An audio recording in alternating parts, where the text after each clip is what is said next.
కాంతని సతి అగ్ని తప్తమైనది నేను త్యాగమిచ్చి తాను నీలో లీనమైనది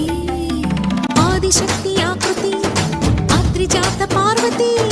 తానువైన ప్రాణధవుని చెంతకు చేరుకున్నది